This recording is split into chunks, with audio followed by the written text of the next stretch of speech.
It is not possible to be more spiritual than somebody else. Why am I talking about this? Well, obviously this channel is called Indigo Babies. I've got a comic called Indigo Babies, and obviously there's a lot of spiritual themes that run inside of it. So I'm doing some research into some places that I can promote the comic and get out there.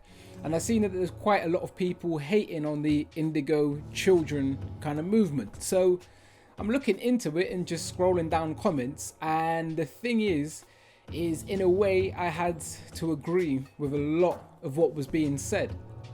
Now in the comic, there's actually a point where Simon says, don't refer to us as that. And it kind of reminded me, you know, a couple of years when I wrote that particular panel, why I did it. So this video is almost just for me to try and air my so-called spiritual beliefs and how I see the whole playing field, and in the end to define what I'm talking about when I'm talking about Indigo Babies. So as I said, the first thing is, it's not possible to be more spiritual than somebody else, any more than you can be more physical than somebody else. So in that sense, obviously you can have a bigger mass, you can maneuver your physicality around three-dimensional space either quicker or more agile than somebody else, but you can't be more physical. There is just a physical nature to who we are, and that is a constant with every human being. Just like we all have minds, and just like we have a spirit or a soul, or just at its fundamental, it's a perception. It's a perception that goes through your mind to control your body. So everybody is that. I was going to say everybody has that aspect, but everybody is that aspect. Everybody is their body, everybody is their mind, and everybody is their spirit. So just the notion of being more spiritual for me doesn't really make sense. Or at least, I'm not going to say it doesn't make sense, because I've been at that stage before. I've been in that mind frame before. But it just doesn't resonate at this moment in time. Saying that, to get onto another aspect of the indigo child kind of phenomena or theory as it's being posed, relates to psychic or supernatural abilities. Now for me, I believe in psychic abilities, but there's a level to it where I just think it does get down to fundamentals. What am I talking about? Okay, so people talk about sixth sense. Now since a young age, I've kind of, for me, understood that my sixth sense is balance. You know, it's not one of my five, but it is definitely a sense that I have. I understand different degrees of balance. I understand when I'm off it. And also, I consider time to be in that same sort of thing. I have a sense of time. Time varies, just like sometimes in different situations it's easier to smell or to taste or to see or to hear things. In certain situations, time senses and time feels like it's going. So people might not agree with that as easily as the balance one, but just from a young age I've understood that there are more senses outside of the five senses. Now if you go into a room and say somebody cracks a joke at somebody else inside of that room, and you can kind of feel the atmosphere turn a certain way. Now technically you're being psychic. For you to go to a mainstream scientist and definitively say and prove that you can do that would be very hard. But I think it's one of the kind of psychic abilities that maybe we can all empathize with having before. Just like when you're walking down the road and you feel somebody looking at the back of your head, and you turn around and you lock eyes with somebody who's just looking at the back of your head. Now maybe they weren't looking at the back of your head and it was only that you locked at that moment, but even that synchronized moment there almost seems to be operating on senses that seem to be outside of the five senses. So though I do have a very large imagination, when I'm saying that I believe in psychic abilities, it is coming from that perception that innately we've been programmed to only be running off our five senses, and clearly there's a lot more involved than just those five, even if we're only operating on what might be considered quite a mundane kind of daily lifestyle. We're still using a lot more than five senses to get through the day. But saying that, I'd like to end with a quote from a guy that I watch called Lennon Honor. And he says that the most psychic thing anybody can do is think intelligently. And I just agree with that wholeheartedly. Another big problem, not so much with spirituality itself, but people who claim it, is the negative attributes that these people have. So I've personally known people who, in reality, if I seen them in the street, I'd probably say safe. So you might as well say that they're my friends. But and this is males that I'm talking about in this instance, who are clearly forms of spiritual predators, i.e. they use certain terminologies and context of conversations to start up with certain people as a means of forming particular relationships. Because how many the ones can you actually have in reality?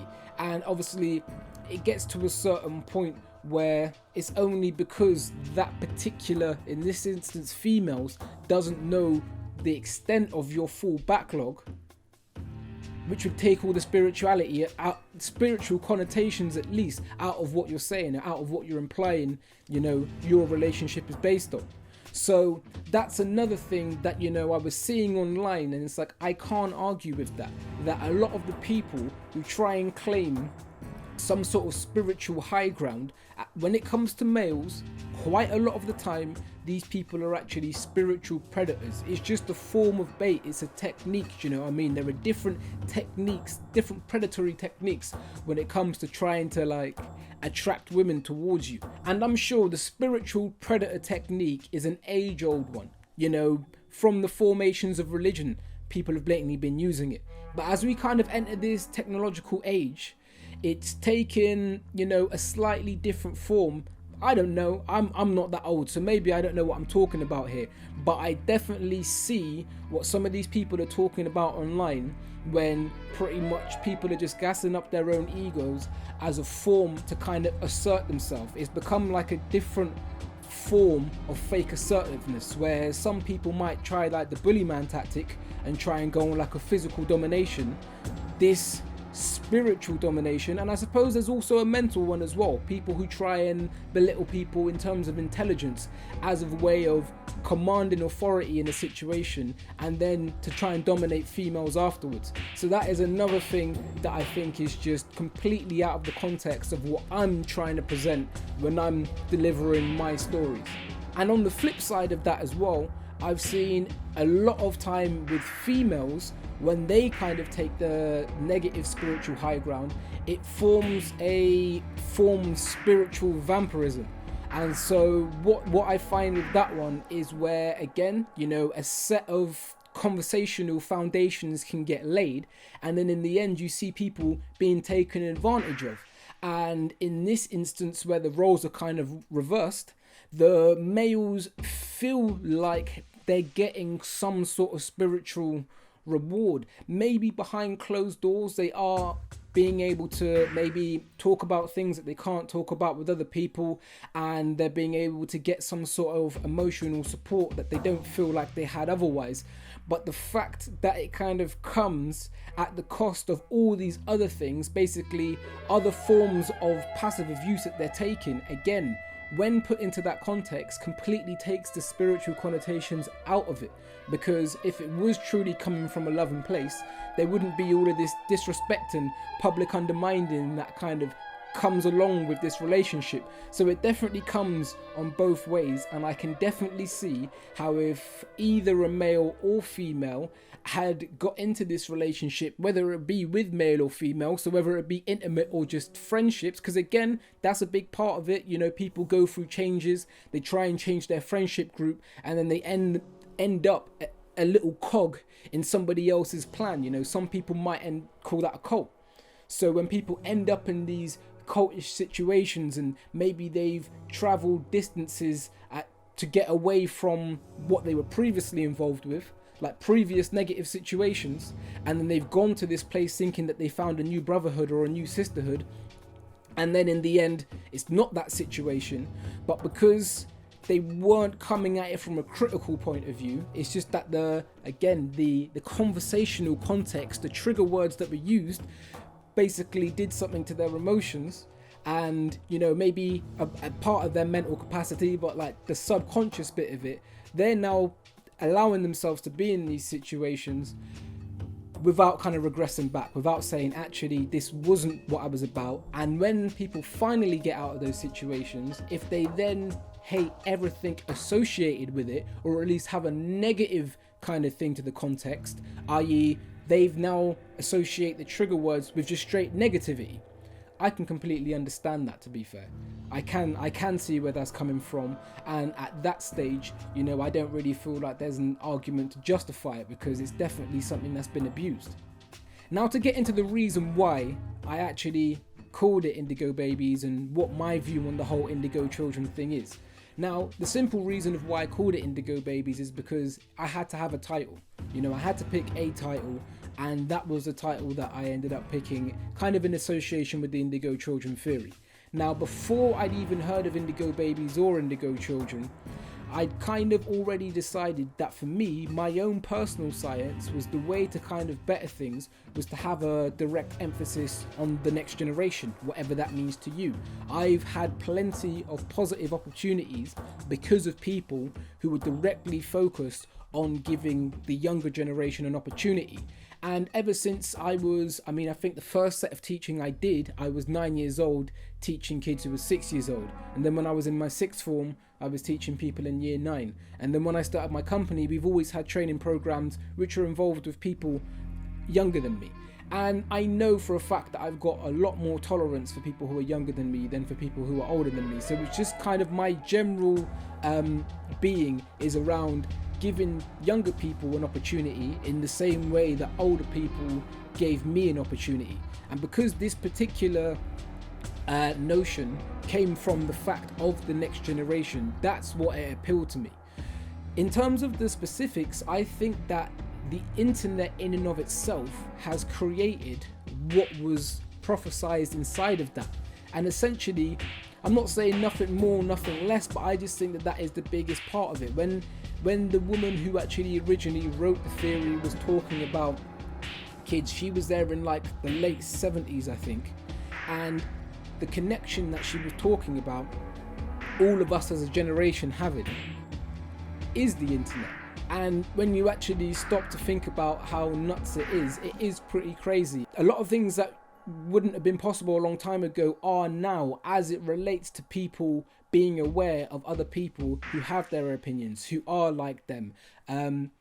Also, in terms of the kind of entrepreneurial or just innovation side that the internet has provided. So the amount of not only young geniuses academically, but the fact that they can apply that genius, the fact that they can have access to materials or access to research to create it, or then the platforms to showcase what it is that they've created. I went to a TED Talk the other week, and there was a guy who was giving business consultancy to construction companies at the age of 15 years old for 2 years without them knowing how old he was, because he'd been creating what he was creating and put it onto a blog. So the genius itself may have always been there throughout the ages, but what the internet has done to make it so that it's actually applicable, so that people can physically manifest it to the point where onlookers can see a little portion of what goes on in these children's mind. For me, that is one of the largest aspects that creates the reality of Indigo Children, the reality of Indigo Babies. That is one of the main themes that runs through at least the first episode, through the character Simon that I mentioned earlier on. But the biggest trait that I would really like to see associated with Indigo Babies, as I'm trying to define it, is authenticity. That's just what I think the biggest thing is that ultimately, as I hope I've explained, we all possess these qualities. We're all here now. We're all living within the same world and kind of operating within the same time space. But I think that the only difference is there is very clearly certain people who are being more true to themselves about who they actually are. And I think that that authenticity radiates, and that authenticity is what I would attribute to Indigo Babies. Now, on one level, that seems very simple to say, but on another level, I think we can all appreciate that it's actually a lot harder to execute.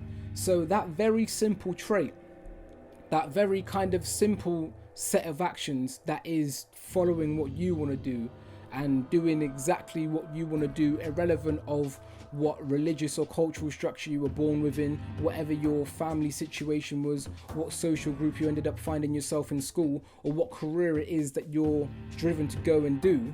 The fact that you executed that and you knew within yourself, that's what I'm talking about when I talk about Indigo Babies. And it's a very classic thing to have in a story, you know, different people who all have different passions and, you know, different things that they want to do. But that's what it is for me. So that's what I hope was clear from the first episode, and I hope will be clear in all the other ones. And for all of those people who maybe clicked on this kind of wanting to hate on the spiritual aspects, I just want to say that I don't think that it is as clear cut as yes and no, black and white. I think that, you know, in a lot of criticisms that people have about people who speak a lot of spiritual stuff, I think a lot of them are valid. But then at the same time, I think that there's a lot of science that is directly attributed to these spiritual conversations that are also very valuable for your own life, that I've personally found once applied, you know, once actually taken action, not just had loads of conversations about it, it actually enriched me and kind of put new levels and new tests and new challenges in front of me that I wanted to take, and that have actually, I think at least, made me a better person. So on that note, subscribe and like if you liked it. Again, leave a comment. Tell me, have I just gone off completely on some different thing on this one, or is there anything valid in what I'm saying here? If any of those specific situations are kind of occurring right now, I would be interested in seeing how those conversations are developing, where on the net they're happening, and also definitely give the comic a try. It's free to download at the moment from theindigobabies.com, and we're hopefully trying to create some more. So thanks for watching again, and I hope you have a blessed day.